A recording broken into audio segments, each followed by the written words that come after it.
Saudamos você com a graça e a paz do Senhor Jesus. Que bom estarmos juntos novamente. Espero que Deus fale com você e hoje Ele te abra também os mistérios da sua palavra. Mistérios só no sentido de que até agora eram desconhecidos para nós, mas são coisas que Deus pretende revelar, estão na sua palavra. Por isso, convido você a ter a tua Bíblia em mãos para poder acompanhar o estudo. Antes de iniciarmos, nós vamos fazer aquilo que o Senhor nos ordenou, conforme está em Malaquias, capítulo 3, versículo 10. Até hoje eu não sei se teremos condições de mostrar as imagens da nossa igreja sede, que já estão adiantadas, né, irmão Cândido? Como é que estamos aí? Amém. Já estão aí de prontidão. Primeiro vamos ler o texto bíblico. Diz assim: Trazei todos os dízimos à casa do tesouro, para que haja mantimento na minha casa, e depois fazei prova de mim, diz o Senhor dos Exércitos, se eu não vos abrir as janelas do céu, e não derramar sobre vós uma bênção tal, que dela vos advenha a maior abastança. E por causa de vós repreenderei o devorador, para que não vos consuma o fruto da terra, e a vide no campo não vos será estéril, diz o Senhor dos Exércitos. Há uma bênção associada àqueles que são fiéis no devolver os dízimos e ofertas do Senhor. E o Senhor disse que esses devem ser utilizados para que haja mantimento. O mantimento, entenda-se, é o verdadeiro ensino da palavra de Deus. Jesus, no Evangelho de João, capítulo 6, ele falou que ele é o pão da vida. E no versículo 63 do mesmo capítulo, ele disse: as palavras que eu vos digo são espírito e são vida. Portanto, o recurso deve ser enviado para o ministério que prega a verdade da Bíblia, não para lugares onde mistura-se o que a Bíblia fala com teorias e doutrinas de homens, ou quando mistura-se filosofia com Bíblia, aí não. Posto isso, aquele que está ciente de que este ministério é o ministério escolhido por Deus para levar a mensagem, em especial você que já nos acompanha faz tempo, já está convencido disso, vai ter a oportunidade de fazer a sua devolução. Lembrando que este ministério ele tem vários projetos que são desenvolvidos com os recursos que chegam até a Arca do Tesouro. Um deles é a construção da igreja sede. Já estamos na etapa 11, maravilhosa está a nossa igreja, a igreja do Senhor, em nome de Jesus, com capacidade para cerca de 100 pessoas sentadas na nave principal e também salas para a escola bíblica das crianças, que terão estrutura para transmissão de vídeo com qualidade. Não sei se já estão aí na tela as imagens, nós já estamos colocando aquelas colunas para se colocar o gradil, a grade externa. Em seguida, próxima etapa, vamos colocar o paver. Já conversei com o arquiteto nesta semana, espero que ele me encaminhe a metragem. E com a graça do Senhor Jesus, ainda este ano, faremos o culto inaugural na igreja, lá na rua Frei Lívio Paniza, número 530, em Curitiba, Paraná. Você está de antemão convidado para estar conosco nesta festa espiritual, onde estaremos consagrando o templo ao Senhor. Então, estou muito feliz por anunciar isso. E também vamos falar de outros projetos que o Ministério possui. O Ministério hoje está fazendo um trabalho bastante consistente nas redes sociais. Está aqui, né, a irmã Emília, esposa do irmão Lawrence, que tem atuado nesses trâmites para que se faça. Existe todo um trâmite que se faz aí junto ao software. Aqueles que estão habituados a isso já sabem como funciona, mas a maioria não conhece. Enfim, os recursos têm sido enviados e milhares de pessoas têm sido alcançadas. E nas campanhas que fizemos este ano nas redes sociais, nós podemos somar mais de 500 mil pessoas, com certeza já foram alcançadas no nosso país. E fora do país também nós temos mais de 200 mil pessoas seguramente foram alcançadas entre Paraguai, Uruguai e Argentina. Deus continue abençoando nossos queridos irmãos de fala hispana que estão trabalhando em nome de Jesus. Também temos um trabalho consistente nos países do continente negro, a África. Lá temos mais de 10 países alcançados, onde o Evangelho é pregado não só em português, nas colônias portuguesas, Moçambique, Angola, também São Tomé e Príncipe, Cabo Verde, como também em países de fala inglesa e francesa. Posso citar a África do Sul, Zimbábue, Malawi, Tanzânia ou Tanzânia, como se diz lá, Congo, Madagascar e por aí vai. Uganda, temos também irmãos, Etiópia, e já estamos também no Egito e temos irmãos em países de fala árabe também. Graças a Deus, a obra vai avançando. Também o Ministério já tem representações na Europa e também nos Estados Unidos da América e contando. Aqui não posso mencionar todos, são cerca de 22 países, até onde nós sabemos, mas a mensagem sempre vai além daquilo que o homem consegue enxergar. Eu, quando vejo no canal, sei que tem gente que nos segue de Macau. Macau, para quem não sabe, é um país de fala portuguesa, lá na Ásia, uma colônia de Portugal antiga. Então, o Evangelho vai indo, toda a nação, tribo, língua e povo.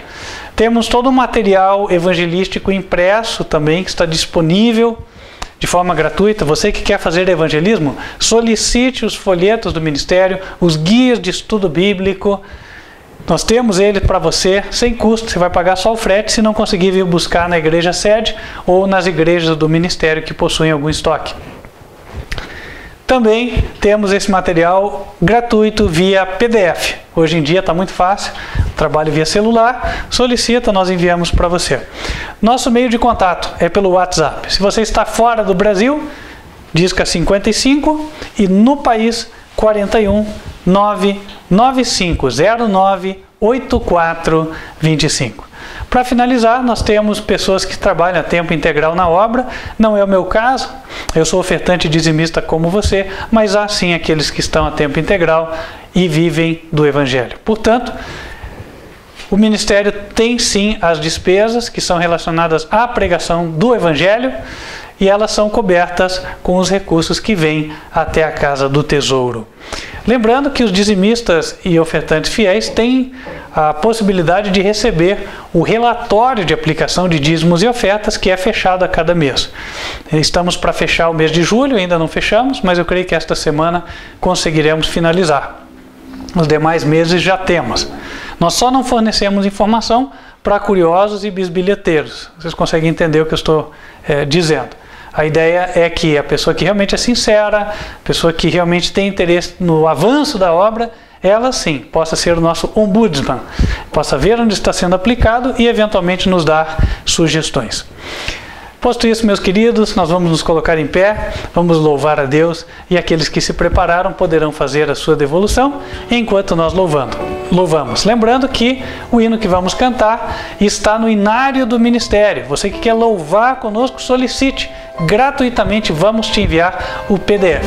O título do hino é Meu Melhor Momento.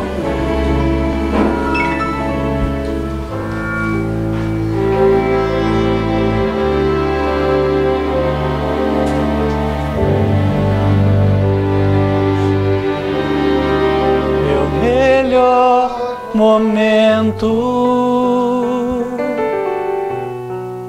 foi quando com Cristo tive um encontro que jamais esquecerei. Da vida cansado no mundo perdido, então a sua doce voz eu escutei.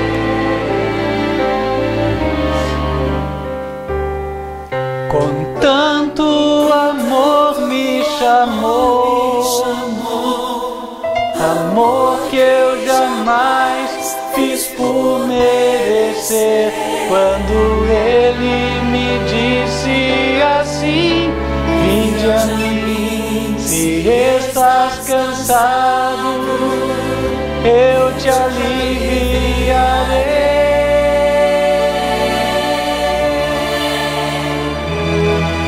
Com tanto amor me atraiu, com tanto amor que eu não resisti, chorando minha vida a Ele entreguei, meu melhor momento foi quando o encontrei. Meu melhor momento. Vamos nos colocar de joelhos e falar com Deus.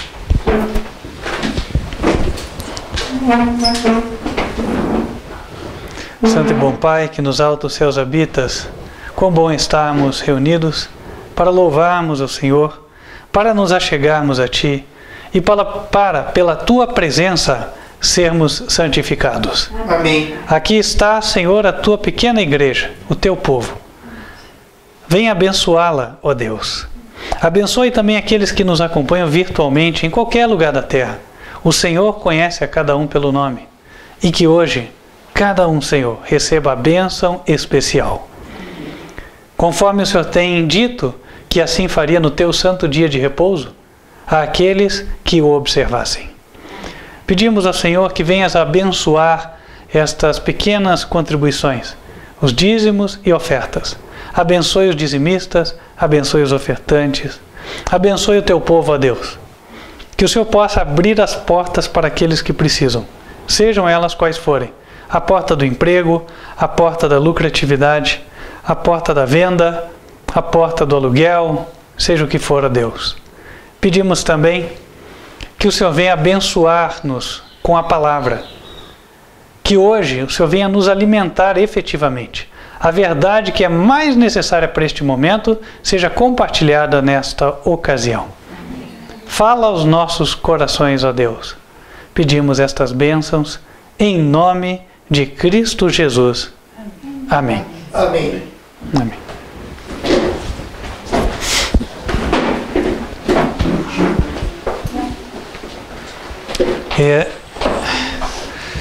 Eu digo para os irmãos que estive meditando sobre qual seria o melhor título para a mensagem de hoje. Obrigado.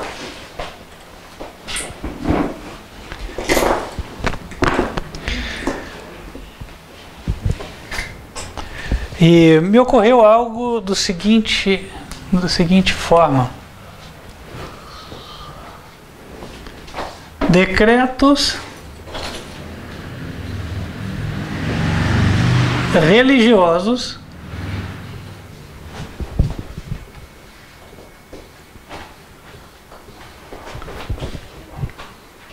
em meio à Covid. 2 pontos.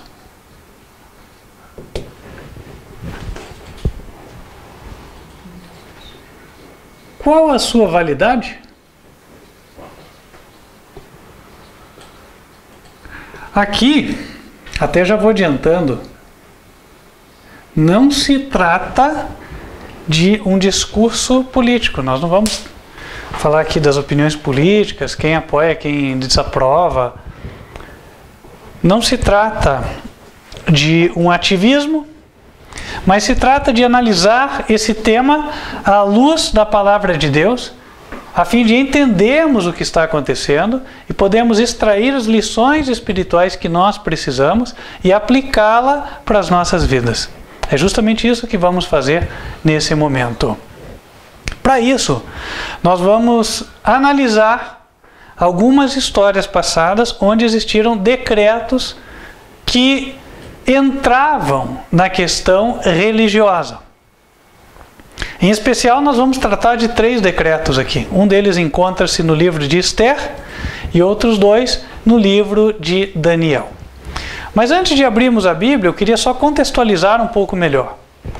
Até o ano de 2019, a palavra decreto, ela não fazia tanto sentido para a população brasileira e talvez para a população mundial, quanto faz agora. Não é verdade? Porque embora existissem decretos, a população vivia como se eles jamais tivessem sido emitidos. Não havia uma cobrança coercitiva, isso quer dizer uma cobrança por força de autoridade policial, uma vigilância para ver se há um cumprimento estrito daquele decreto. Haviam leis, por exemplo, as leis de trânsito. Quem não sabe que aqui no Brasil é obrigatório usar-se o cinto de segurança. Mas não é uma lei que é cobrada todos os dias, certo?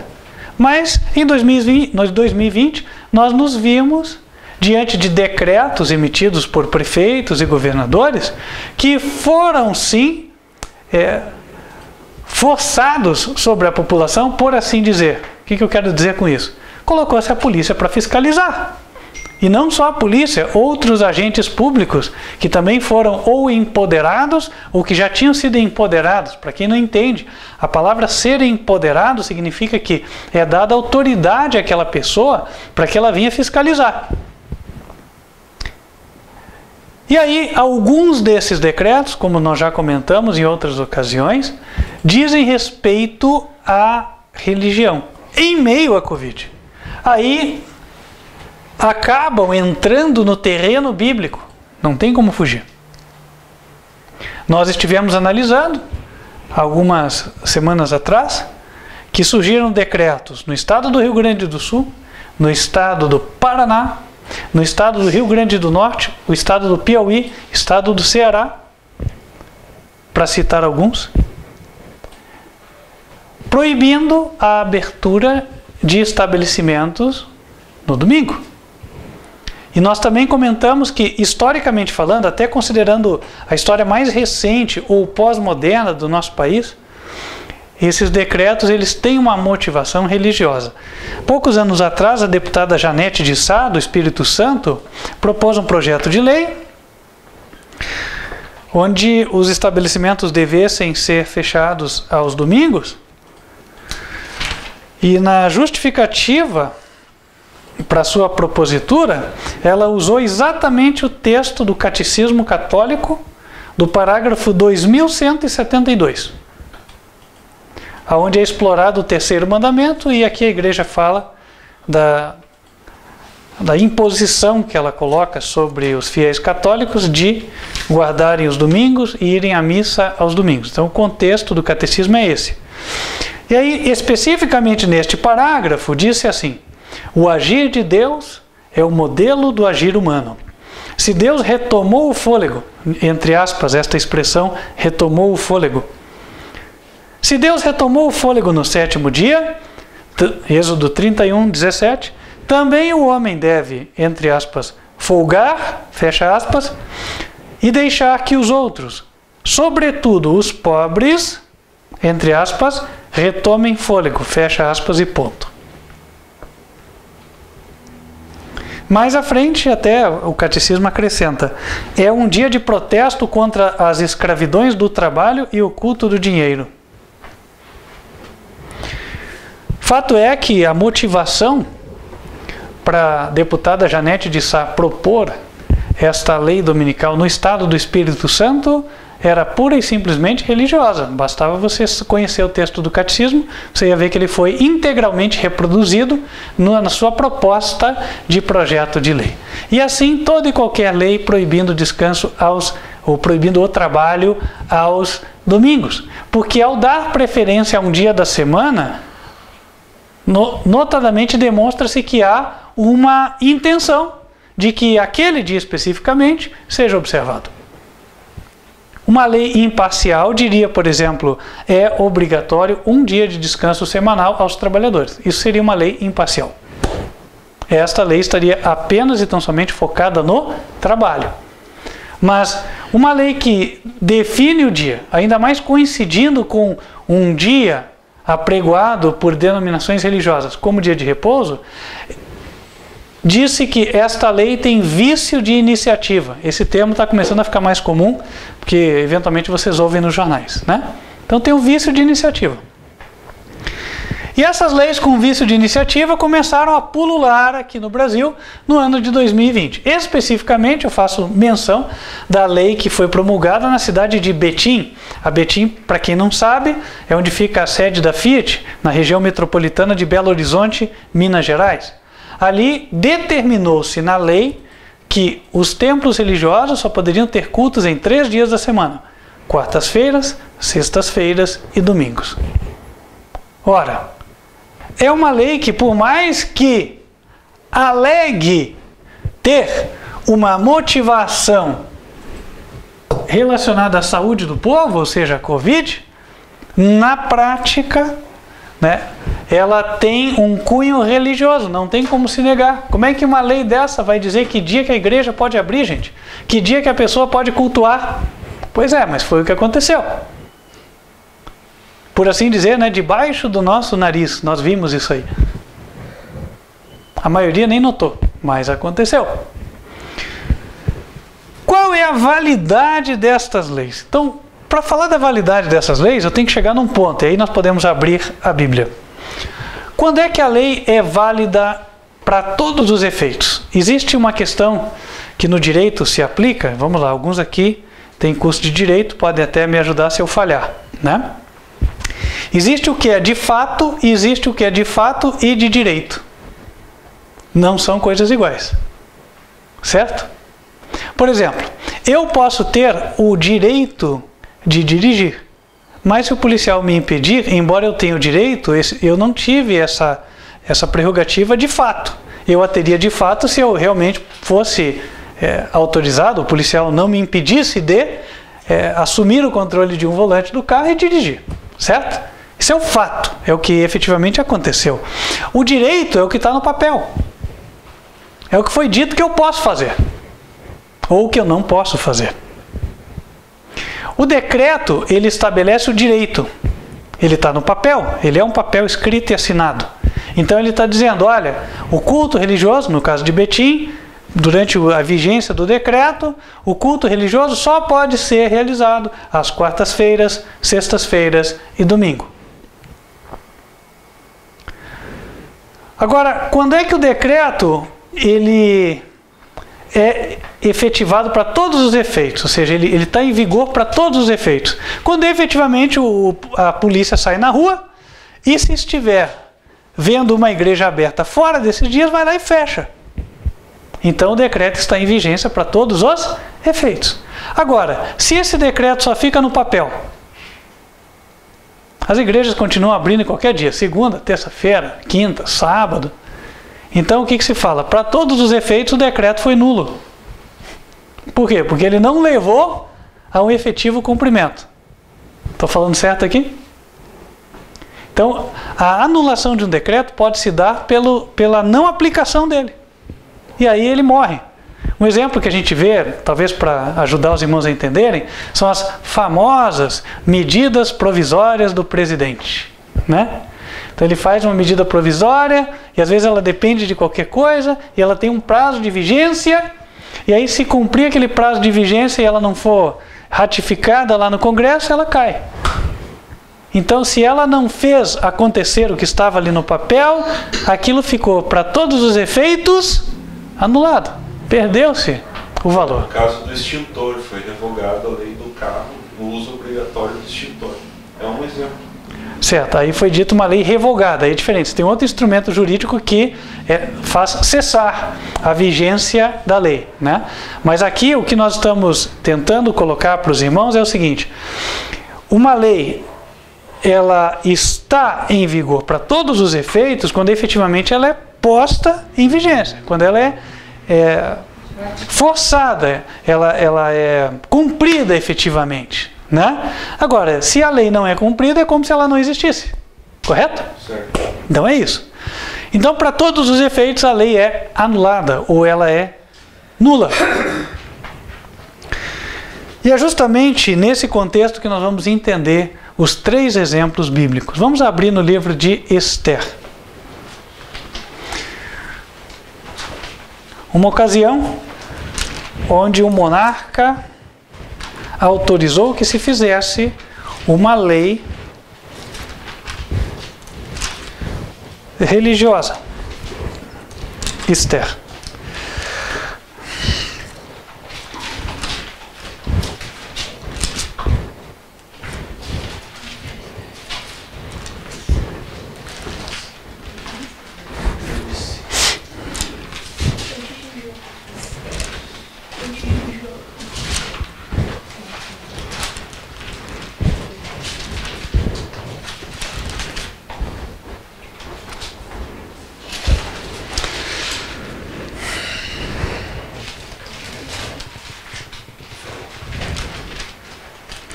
Esther, capítulo 3,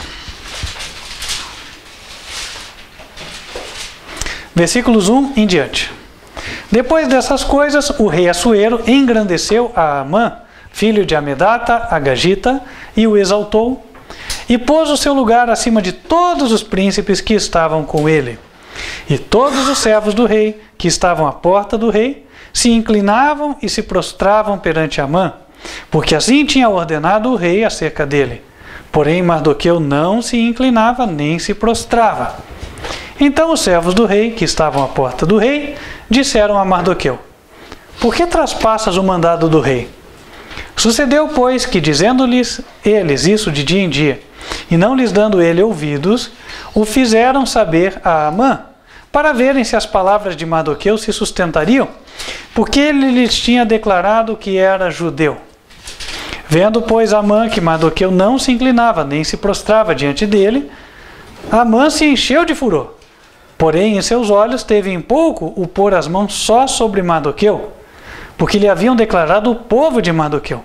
Amã, pois, procurou destruir todos os judeus que havia em todo o reino de Assuero ao povo de Mardoqueu. Verso 8. E Amã disse ao rei Assuero: existe espalhado e dividido entre os povos, em todas as províncias do teu reino, um povo cujas leis são diferentes das leis de todos os povos, e que não cumpre as leis do rei, pelo que não convém ao rei deixá-lo ficar. Se bem parecer ao rei, escreva-se que os matem. E eu porei nas mãos dos que fizerem a obra 10.000 talentos de prata, para que entrem nos tesouros do rei. Então tirou o rei o anel da sua mão, e o deu a Amã, filho de Amedata, Agagita, adversário dos judeus.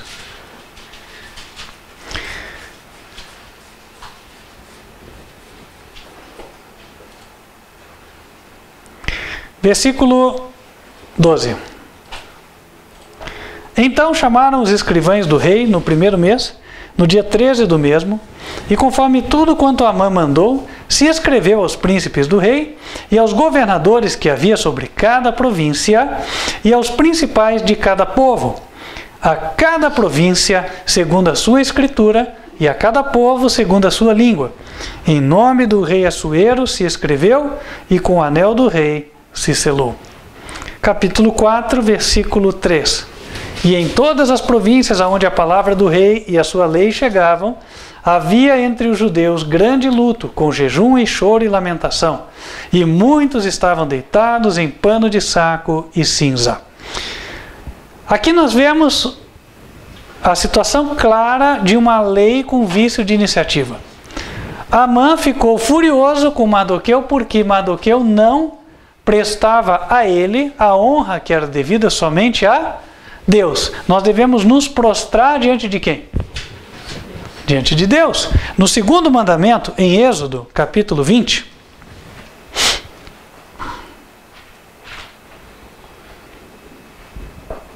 no versículo 4 é dito: não farás para ti imagem de escultura, nem alguma semelhança do que há em cima nos céus, nem embaixo da terra, nem nas águas debaixo da terra.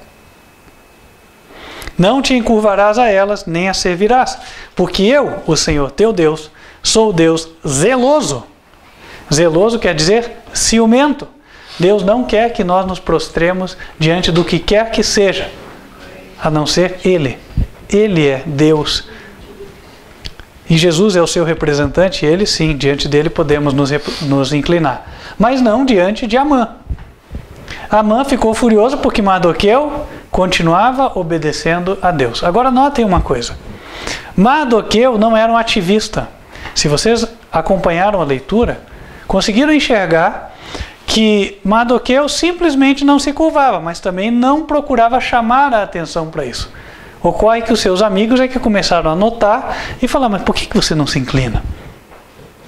E Mardoqueu também não discutia, simplesmente continuava procedendo daquela forma. Ou seja, Mardoqueu, ele fazia aquilo que um cristão sempre deve fazer. Ele andava com mansidão na presença do Senhor. Porém, aquilo incomodava os irreligiosos.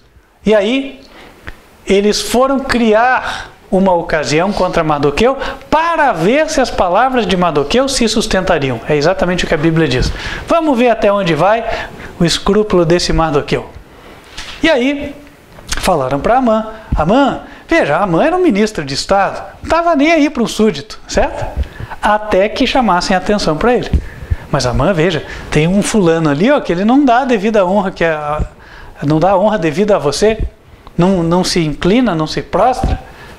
Ah, daí Amã virou uma fera. E com a intenção prévia de prejudicar, de matar a Mardoqueu e o seu povo, ele emite um decreto. O decreto era para matar os judeus.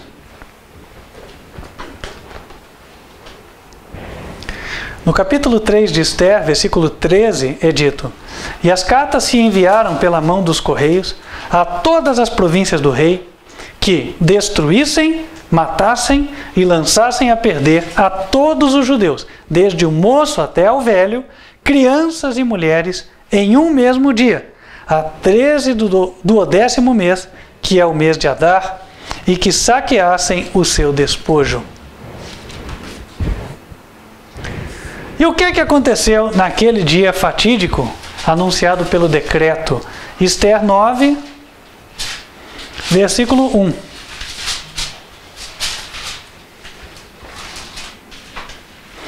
E no mês do 10º, que é o mês de Adar, no dia 13 do mesmo mês, em que chegou a palavra do rei e a sua ordem para se executar, no dia em que os inimigos dos judeus esperavam assenhorear-se deles,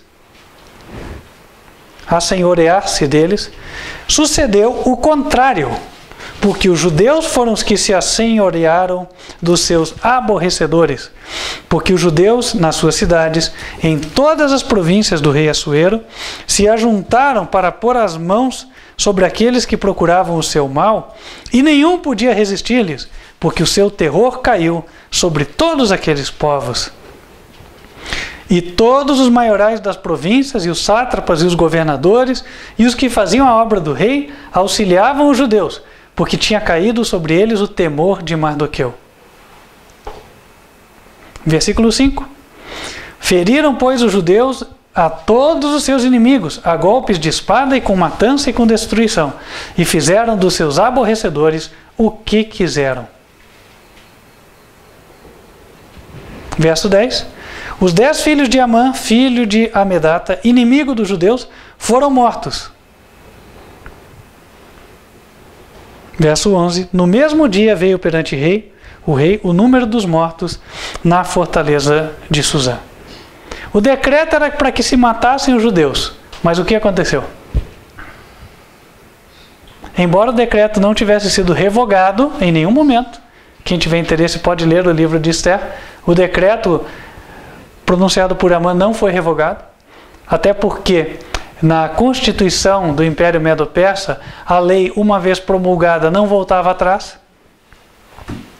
Porém, para todos os efeitos, o decreto ficou nulo.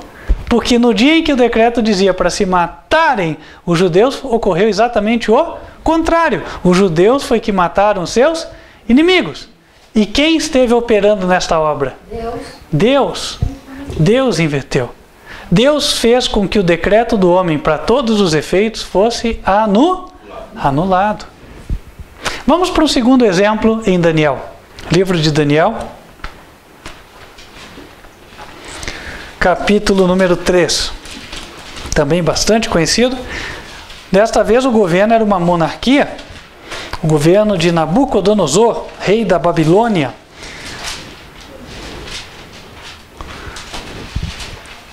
O rei Nabucodonosor construiu uma estátua muito grande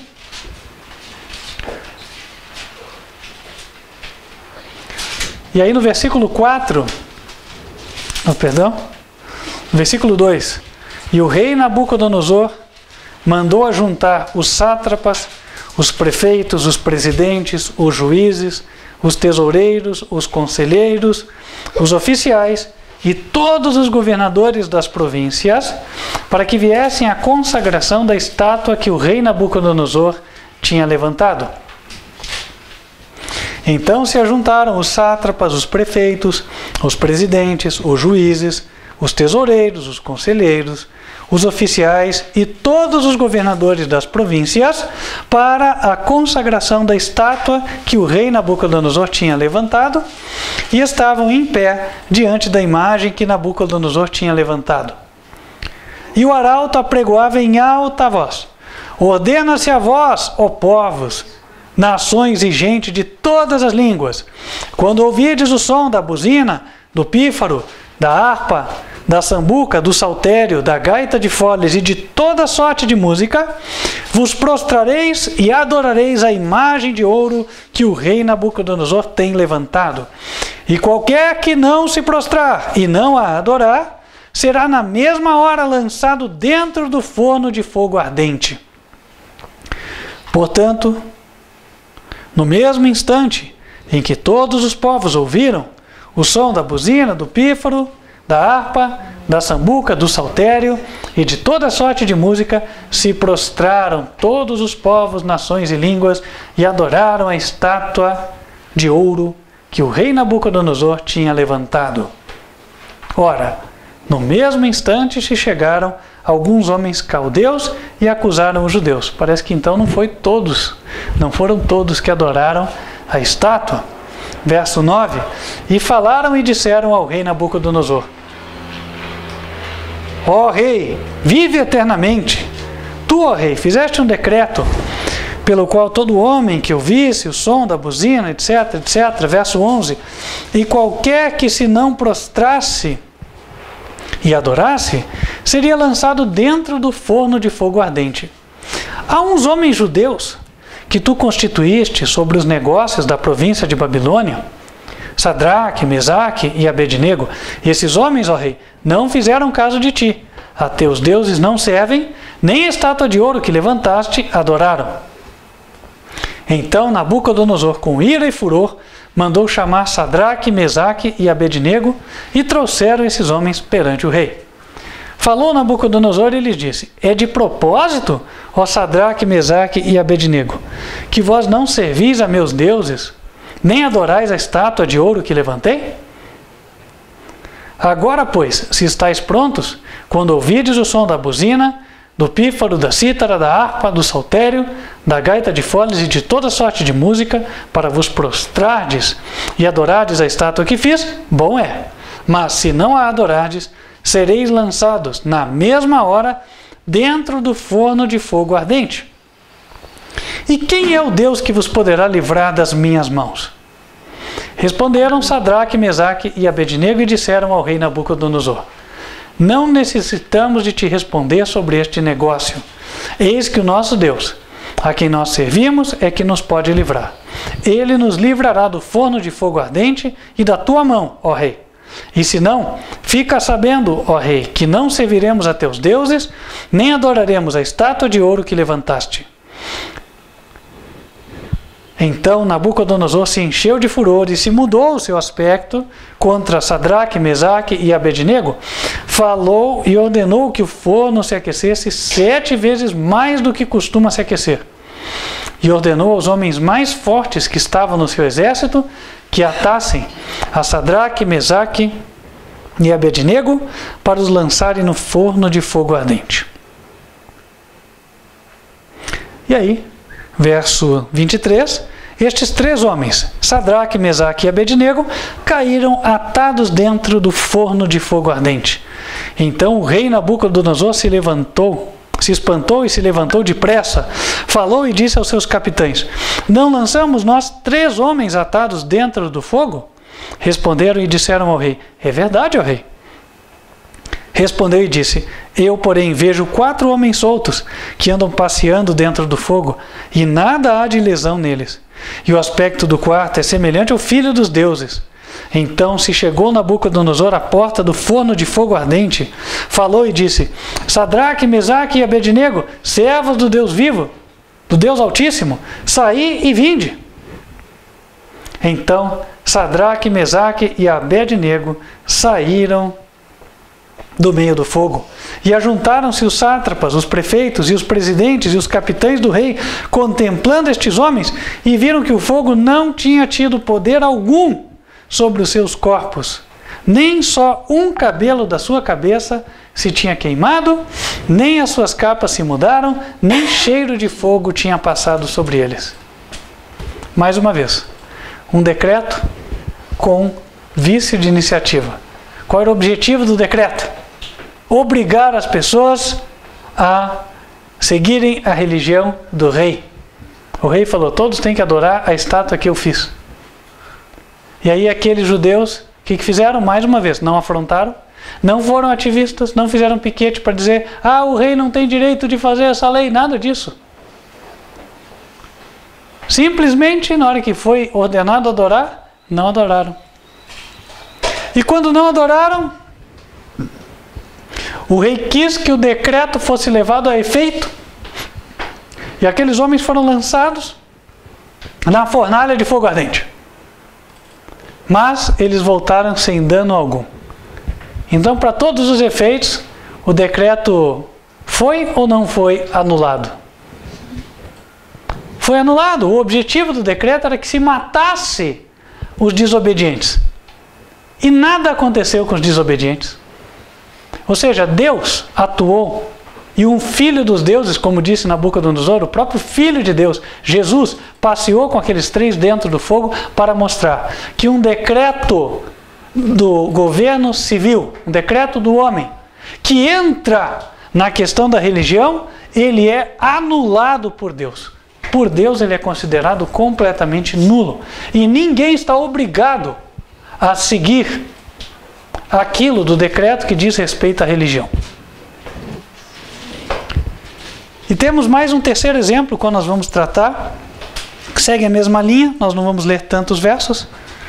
Está no capítulo 6 do livro de Daniel.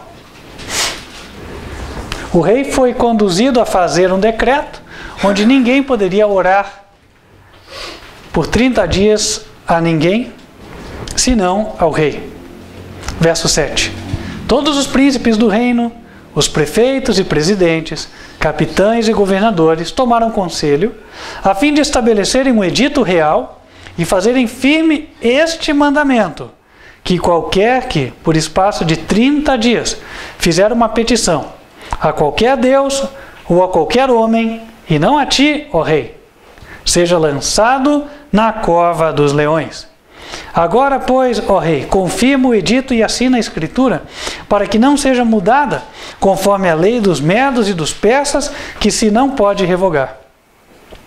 Por esta causa, o rei Dario assinou esta escritura e edito. Daniel, pois, quando soube que a escritura estava assinada, entrou em sua casa. Ora, havia no seu quarto janelas abertas da banda de Jerusalém, e 3 vezes no dia se punha de joelhos, e orava e dava graças diante do seu Deus, como também antes costumava fazer. Então aqueles homens foram juntos e acharam Daniel orando e suplicando diante do seu Deus. Então se apresentaram e disseram ao rei. Denunciaram Daniel, né?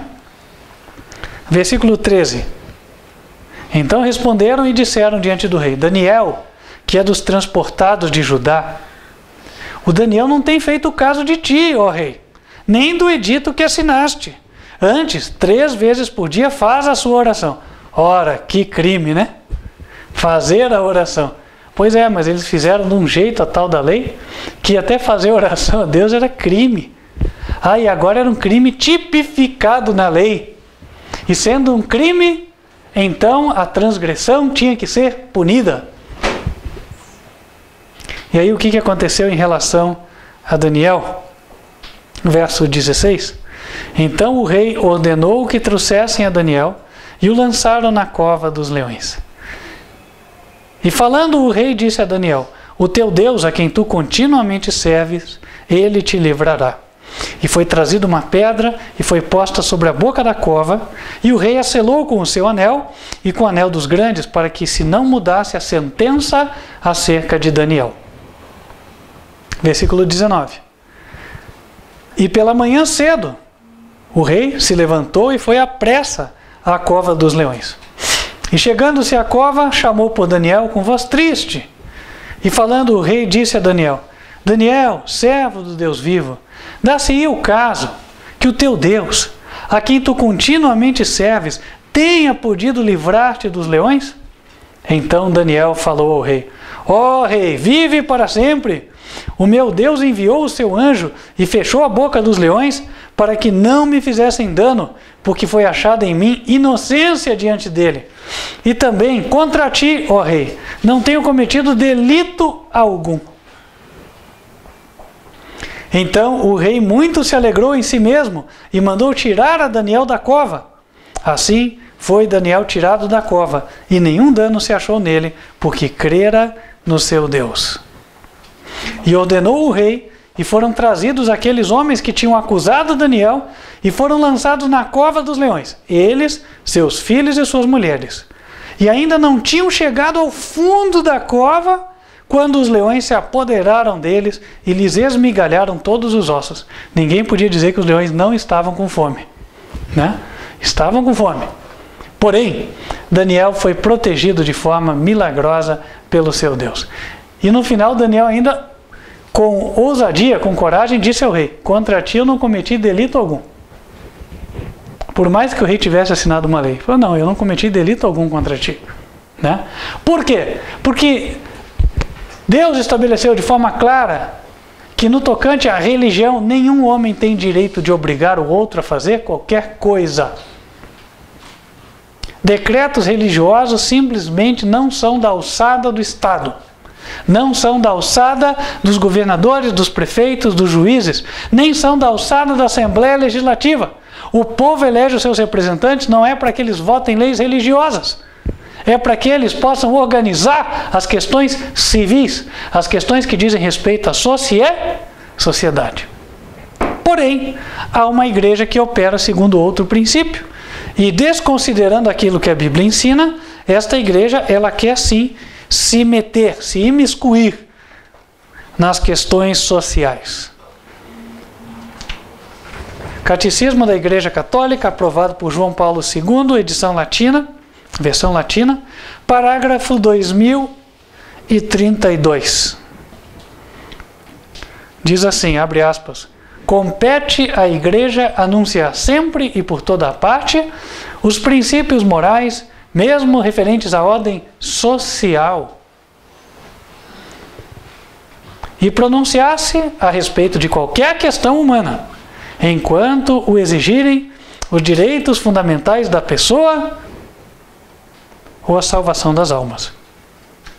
Ora, será que o propósito de Deus a fundar a verdadeira igreja foi fazer com que ela se metesse nas questões de ordem social? Foi fazer com que ela se metesse nas questões de direito? Ora, para que existem os juízes da terra que estudam? O Senhor Jesus, que fundou a verdadeira igreja, certa vez disse o seguinte para a autoridade secular. João 18, versículo 37.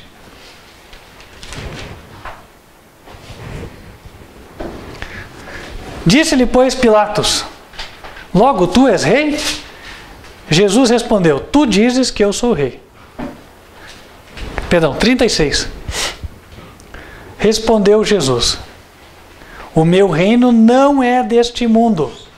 Se o meu reino fosse deste mundo, lutariam os meus servos para que eu não fosse entregue aos judeus. Mas agora o meu reino não é daqui. E nós vimos na semana agora retrasada, a igreja lá com mais de 1.200 padres assinando uma carta falando contra o presidente, se imiscuindo nos assuntos de governo. A verdadeira igreja segue o exemplo de Jesus. O que Jesus falou? O que Jesus falou? O meu reino não é deste mundo. Agora a Igreja Católica, o Papa, ele diz o quê? O meu reino é deste mundo. Por quê? Eu me meto nas questões políticas, eu me meto nas questões sociais, e ele ensina aqui, ó, no catecismo, que é assim que ele faz, contrariamente à Bíblia. Então, nesse particular, a igreja está fora da Bíblia, a Igreja Católica. Se você quiser seguir a Bíblia, não vai poder ser católico. Porque o catecismo fala uma coisa e a Bíblia fala outra. E mais, estas leis que nós vemos são leis que têm sido colocadas por influência da Igreja Católica. Ninguém tem como desconfiar que seja diferente, ou pensar melhor que seja diferente, porque todas essas leis vão alinhadas com o catecismo católico. Inclusive leis mais antigas, por exemplo, aqui no Brasil, e não só no Brasil, o Natal, ele é separado como um feriado, correto? Mas de onde vem isso? Catecismo Católico, parágrafo 2043. No mesmo lugar que fala da observância do domingo. No parágrafo anterior tinha dito: o domingo, dia em que por tradição apostólica se celebra o mistério pascal, deve ser guardado em toda a igreja como dia de festa, de preceito por excelência. Continua, abre aspas.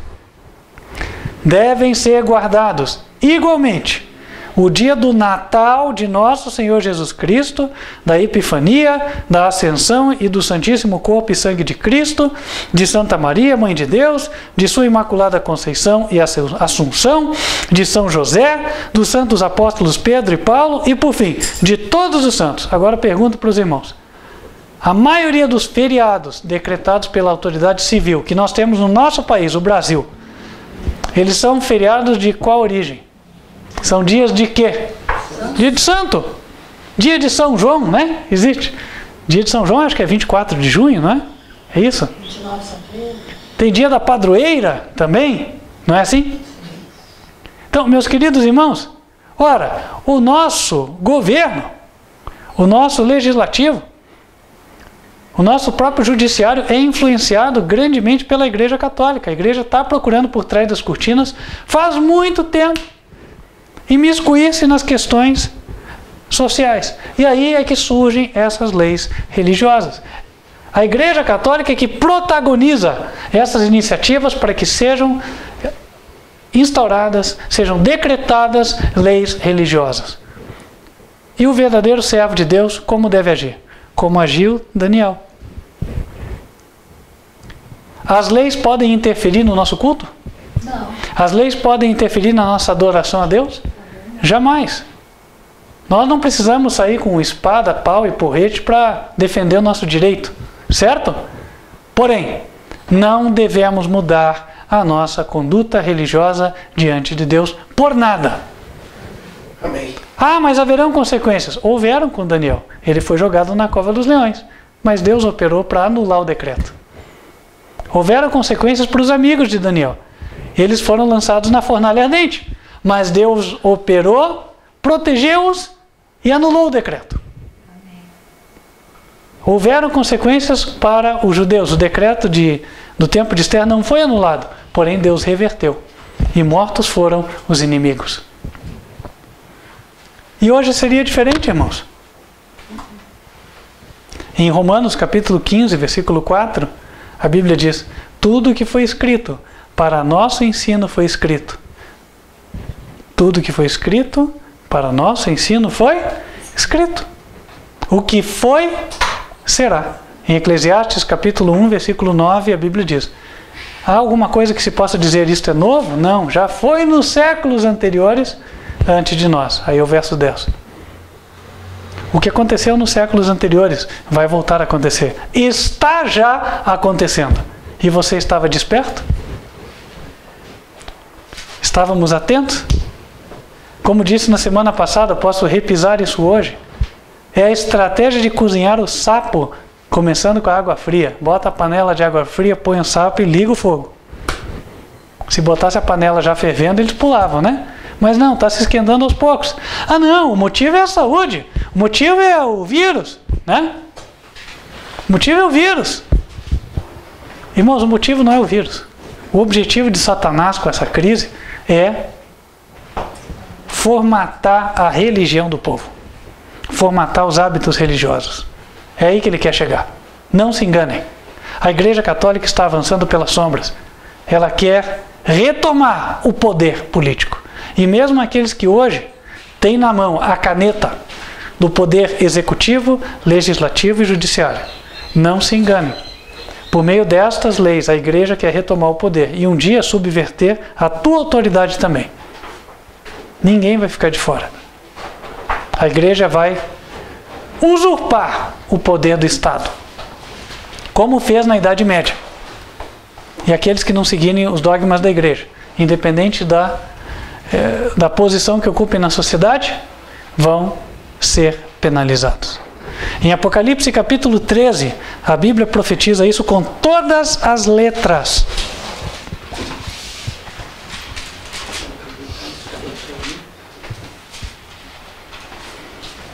Apocalipse 13, versículo 16. E faz que a todos, pequenos e grandes, ricos e pobres, livres e servos, lhe seja posto um sinal na mão direita ou na testa, para que ninguém possa comprar ou vender, senão aquele que tiver o sinal, ou o nome da besta, ou o número do seu nome. Por meio destas palavras, a Bíblia está revelando a natureza dos decretos que virão. Hoje, alguns estabelecimentos já são proibidos de comprar e vender, não é verdade? Por decreto. Embora com outra justificativa, por decreto eles já são proibidos. Então, atenção àqueles que ficavam propagando que a marca da besta é chip, não tem nada a ver com isso. Tem a ver com os decretos. Vão haver decretos proibindo de comprar e vender. E se você achava isso uma maluquice, hoje em dia eu tenho certeza que as pessoas que se dizem cabeças pensantes já não veem mais como uma maluquice. Isso é uma forma de formatar a população, transformar ela num rebanho, para ser guiado para onde é mais interessante. Nesse contexto, Deus espera de nós firmeza, obediência, mansidão e humildade, porém firmeza. Em Apocalipse 14, verso 12, a Bíblia diz: aqui está a paciência dos santos, aqui estão os que guardam os mandamentos de Deus e a fé de Jesus. E um conselho final, na verdade uma promessa para os membros da igreja, encontra-se em Salmos 46. Nós vamos ser perseguidos pela nossa consciência religiosa? Tudo mostra que sim, porque os decretos estão começando a entrar no campo da religião e nós, com a graça de Deus, continuaremos, como sempre estivemos, servindo ao Senhor. Mas isso vai incomodar muitas pessoas. E ao incomodar, pode ser que nós sejamos levados diante de juízes, alguns de nós sejam presos, alguns percam a vida. Porém, Deus nos disse o seguinte, Salmos 46, versículo 1. Deus é nosso refúgio e fortaleza, socorro bem presente na angústia, pelo que não temeremos, ainda que a terra se mude, e ainda que os montes se transportem para o meio dos mares, ainda que as águas rujam e se perturbem, ainda que os montes se abalem pela sua braveza. Verso 6. As nações se embraveceram, os reinos se moveram. Ele levantou a sua voz e a terra se derreteu. O Senhor dos exércitos está conosco. O Deus de Jacó é o nosso refúgio. Vinde, contemplai as obras de Jeová, que desolações tem feito na terra. Ele faz cessar as guerras até o fim da terra, quebra o arco e corta a lança, queima os carros no fogo. Aquietai-vos e sabei que eu sou Deus. Serei exaltado entre as nações, serei exaltado sobre a terra. O Senhor dos exércitos está conosco. O Deus de Jacó é o nosso refúgio. Amém. Amém? Amém. Que assim seja de todos nós, em nome de Jesus. Vamos nos colocar de joelhos e falar com Deus.